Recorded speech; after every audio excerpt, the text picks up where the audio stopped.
Hola, mi nombre es Mónica y el día de hoy les voy a estar hablando sobre la innovación.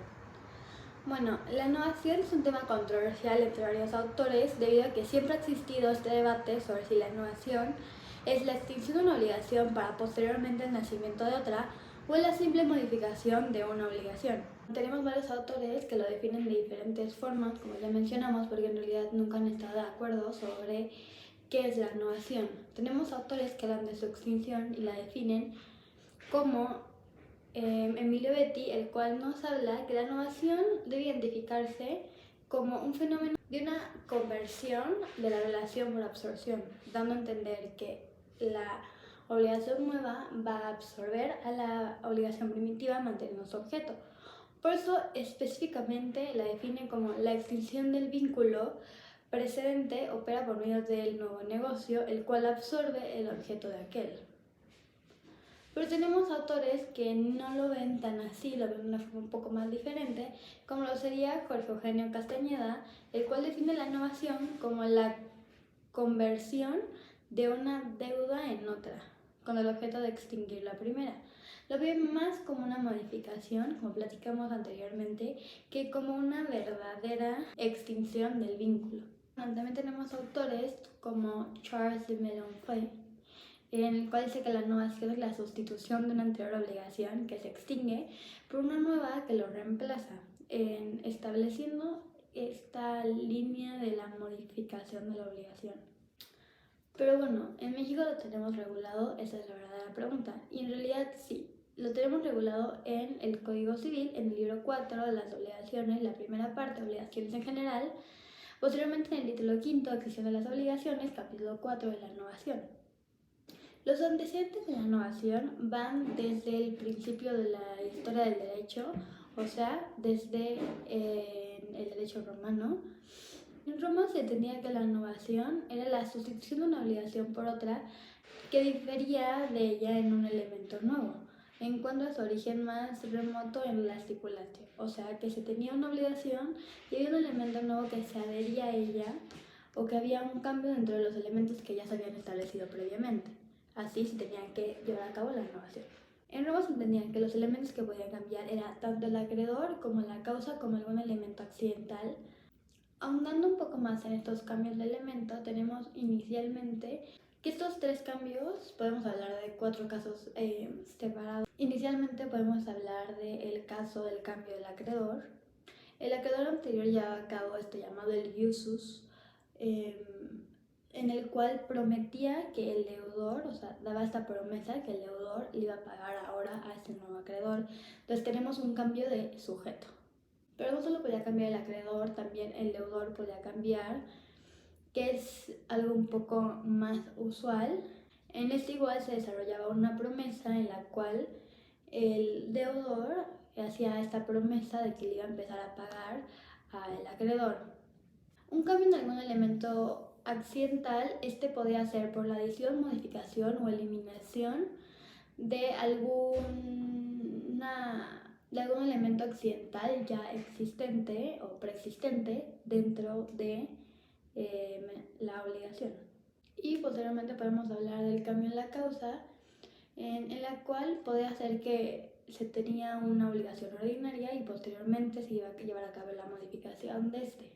Claramente los textos más conocidos donde sale la innovación es el digesto.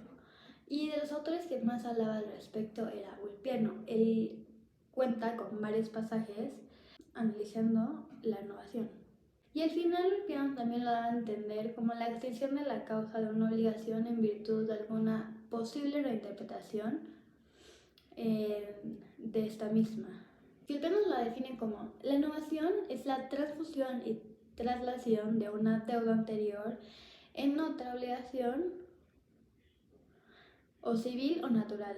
Esto es cuando por virtud de otra causa presente se constituye una nueva, de modo que se extinga la primera porque la innovación recibió su nombre la palabra nuevo y de obligación nueva. En el derecho romano tenemos 4 reglas principales para la innovación. Tenemos la primera, que es que hay una obligación nueva, que exista una estipulación novatoria, y 4, que exista una obligación primitiva. Claramente, Estas reglas siguen la lógica de la base de la innovación. ¿De dónde sale la estipulación novatoria? Como hablamos previamente, en el digesto se menciona mucho esto y también se habla de que viene de la estipulación. Pero posteriormente en el derecho justinianeo tenemos esta nueva tendencia en la cual se menciona que tiene que existir este animus novandi, entendiéndolo como que debe existir esta intención de querer innovar la obligación, de querer cambiar algún elemento que tiene la obligación primitiva y que por lo tanto queremos extinguirla y queremos que nazca otra vez con los elementos nuevos. Posteriormente, el siguiente antecedente que tenemos claramente es el derecho francés, el cual sí tenía regulada la innovación dentro de la extinción de las obligaciones, y eso se podía hacer de tres maneras. Dos eran respectiva a la innovación subjetiva y una respectiva a la objetiva. Cabe hacer la distinción sobre a qué nos referimos con una innovación subjetiva y una objetiva.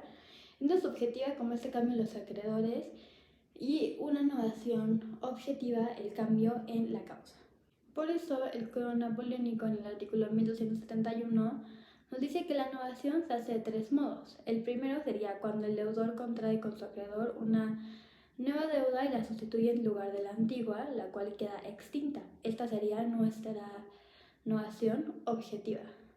Posteriormente, las dos subjetivas que se menciona es la número 2, que dice que se sustituye un nuevo deudor al antiguo, a quien deja libre de esta obligación. Y posteriormente tenemos la tercera, que es cuando por efecto de una nueva obligación se sustituye un nuevo acreedor en lugar del antiguo, con respecto del cual queda libre el deudor anterior. Cabe mencionar que el deudor quedaría libre de la obligación con el acreedor antiguo, sino mantendría su obligación con el nuevo acreedor. En el derecho mexicano tenemos inicialmente su codificación dentro del Código 84, el cual dice que la contempla dentro del título como una extensión de las obligaciones, pero malamente la ella como la innovación del contrato, debiendo hablar de la innovación de la obligación, por lo que confunde figuras.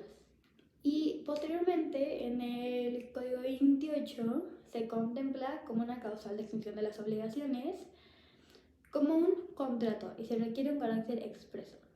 Podemos ver que nuestro código actualmente lo tiene materializado dentro del artículo 2213, el cual específicamente dice que hay innovación de un contrato cuando las partes en él interesadas la alteran sustancialmente sustituyendo una obligación nueva a la antigua. Lo que nos da a entender más o menos esta naturaleza en la cual sí se extingue debido a que hay un cambio sustancial dentro de la obligación que se tenía de forma primitiva. Pero, ¿qué crítica podríamos hacerle a este artículo? Esta crítica sería más sobre la naturaleza que le da. Esto sería el que hable de él como un contrato.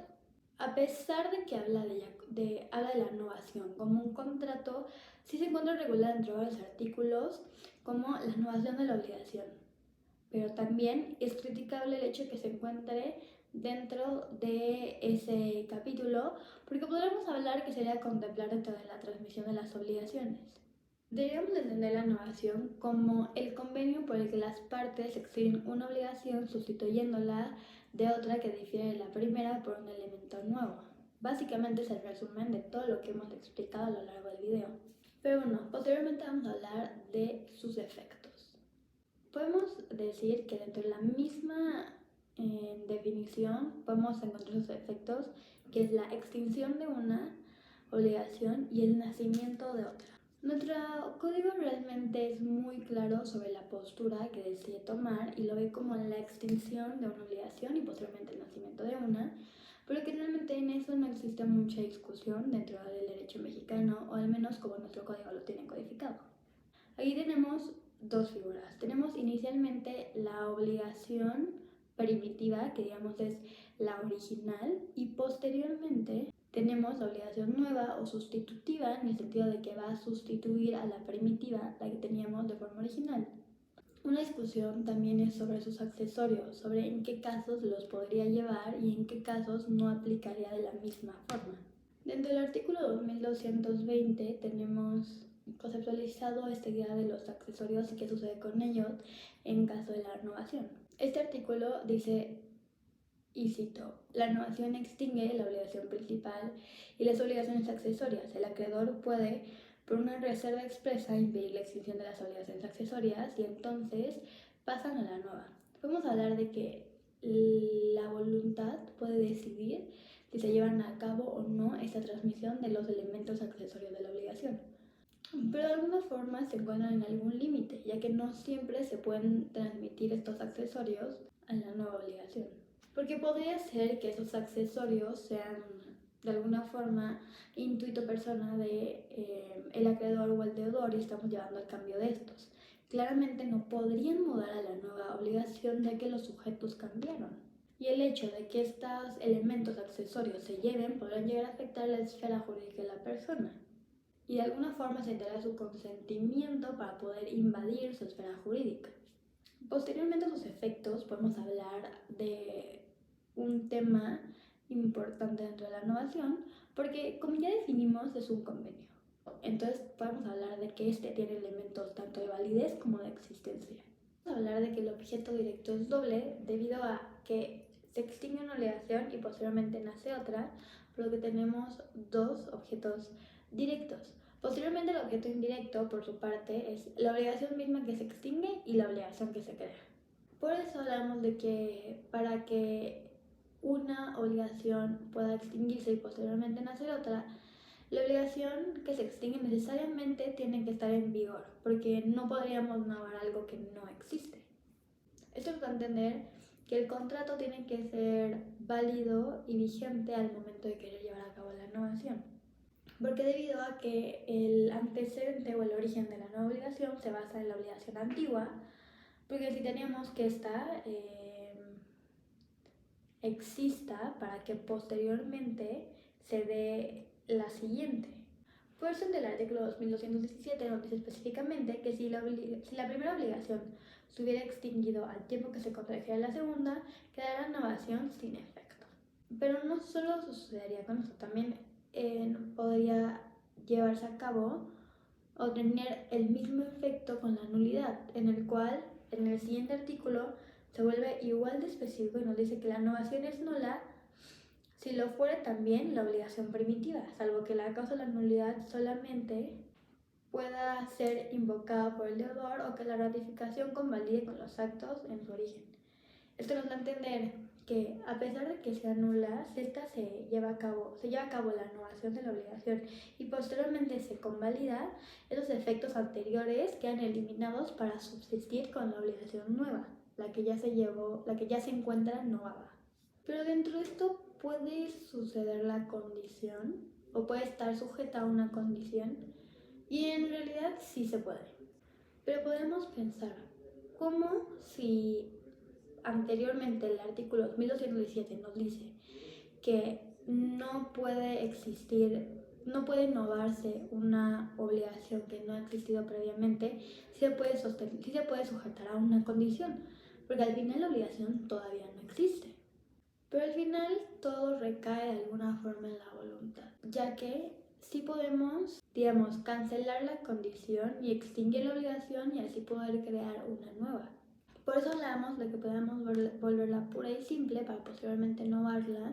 Y lo podemos también encontrar regulado ante el artículo 2216 del Código Civil, el cual dice, aun cuando la obligación anterior esté subordinada a una condición suspensiva, solamente quedará la renovación dependiente del cumplimiento de aquella, si así se hubiera estipulado, lo cual de alguna forma nos permite que esté sujeta a una condición. Por ejemplo, si la primera obligación está sujeta a una condición, el artículo nos explica que la renovación estará sujeta a esa condición, aunque se nove si así lo pactan las partes. Y podemos poner un claro ejemplo. Yo le prometo a una persona que si gana el Real Madrid contra el Milán, le voy a dar 100 pesos, pero posteriormente le digo que mejor si gana el Real Madrid contra el Milan específicamente 2-1, pues le voy a dar un café. Podemos ver que esta obligación se queda sujeta a una condición, pero yo también la nové dentro de la misma, cambiando los 100 pesos por el café. Y en caso de que la segunda no se lleve a cabo, podemos mantener la primera. Porque claramente me va a decir, pero bueno, inicialmente tú me prometiste esto, entonces pues eliminamos la segunda y mantenemos la primera en el caso que no se vaya a cumplir la segunda. Posteriormente podemos hablar del consentimiento y como mencioné previamente, la novación tiene que ser expresa, por lo que se requiere el consentimiento de ambas partes para poder llevar a cabo esta misma. Y esto se encuentra materializado en el artículo 2215, cuando dice que la novación nunca se presume y debe constar expresamente. Nos da a entender que ese ánimo novandi, o sea, la intención de querer novar, tiene que ser expresa y tiene que estar clara. Posteriormente podemos continuar con los elementos de validez. En realidad no hay una regla especial en cuanto a la causa ni la capacidad. Las servicios en el consentimiento no son tal cual mencionados. En cuanto a la capacidad, realmente al ser un acto jurídico se requiere nada más la capacidad general para poder contratar. Y respecto a la legitimación, se requiere ser acreedor o deudor, sin limitaciones en cuanto a disposición de los bienes, o sea, digamos que los bienes sean tuyos, sean propios, por cuanto para el acreedor exista una extinción de un derecho y para el deudor existe la creación de una nueva obligación. Rápidamente podemos mencionar la novación de obligación solidaria, la cual también se encuentra establecida en el artículo 2223, el cual dice que por la novación hecha entre el acreedor y alguno de los deudores solidarios quedan exonerados todos los demás codeudores, sin perjuicio de lo dispuesto en el artículo 1999. O sea, digamos, si se extingue una obligación por novación, es claro que se extingue para todos, por existir un único vínculo obligacional. La novación suele confundirse con otra figura llamada la delegación. La delegación no es una figura regulada tal cual en nuestro derecho, ni siquiera mencionada dentro del derecho mexicano, pero realmente se puede encontrar dentro de nuestra realidad jurídica y nuestra realidad social. De alguna forma es necesario entenderla. Autores como Besa Barros, la cual establece a la delegación como que es la sustitución de un deudor por otro con el consentimiento del primer deudor. Tenemos autores que son tal vez un poco más sencillos de entender, como Díaz Picasso, el cual nos dice que la delegación es una operación jurídica por medio de la cual una persona, que se le denomina delegante, da una orden o una autorización a otra que se establece como delegado a fin de que realice una prestación o emita una promesa en favor de un tercero, que sería el delegatario, porque tenemos tres sujetos dentro de esta relación. De todo ello de manera tal que la promesa o la prestación se entienda hecha por cuenta del delegante, y lo que entendíamos era que no se podía hablar de ella como una novación debido a que se encuentra este vínculo de alguna forma cambiado por completo y de alguna forma desaparece una obligación. El licenciado Paredes define a la delegación como aquel acto jurídico o negocio por virtud de la cual existiendo de origen dos relaciones jurídicas, siendo que en ellas una misma persona llamada delegante tiene en una el carácter de deudor y en otra el carácter de deudor, presenta entre sí a sus contrapartes en ambas relaciones para que su deudor, ahora llamado delegado, acepte asumir la obligación que el delegante tenía para con su acreedor, ahora llamado delegatario, quedando mismo fuera de ambas relaciones. Aquí voy a insertar una foto de un pequeño esquema que podrá ayudarnos a entender cómo funciona. Basándonos en lo que ya habíamos mencionado en las definiciones, podemos hablar de que existen tres partes dentro de esta figura. Inicialmente tenemos al delegante, que es la persona que aparece en ambas relaciones jurídicas, tanto como deudor y como acreedor. Posteriormente, nuestra segunda figura sería el delegado, que es la persona que es deudor del delegante en una de las relaciones originales, entendiendo originales como la que realmente existe previa a que se establezca esta figura de delegación. Esta es la persona que debido a acepta esta instrucción del delegante para comprometerse con el acreedor del delegante en otra relación jurídica, quedando liberado frente a aquel, o sea, queda liberado el delegante. Posteriormente, la tercera figura es el delegatario, que es la persona que es originalmente el acreedor del delegante, que acepta como obligado al delegado, dejando libre al delegante de su obligación. Digamos, es el acreedor, por lo que éste va a recibir, en este caso podemos poner el pago, para que así deje libre al delegante. Como vimos, esta figura es algo que tal vez no lo pensamos usualmente, pero es algo que hacíamos muy comúnmente en la escuela.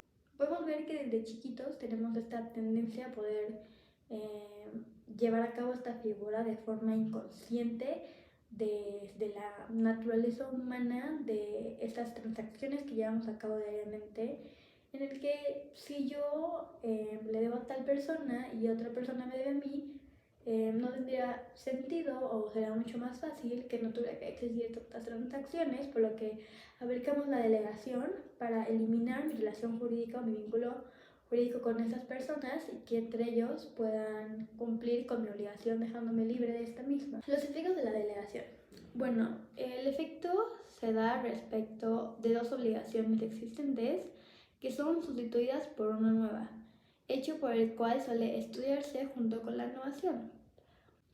Y tiene en general 4 efectos. El primer efecto podemos decir que se transmite la obligación del delegante al delegado. En la segunda sería se transmite el crédito del delegante al delegatario. La tercera sería que el delegante queda fuera de ambas relaciones y queda el delegado con el carácter de deudor del delegatario. Y la última sería que subsiste una sola relación jurídica. Y eso es a lo que nos referimos que puede llegar a ser muy diferente.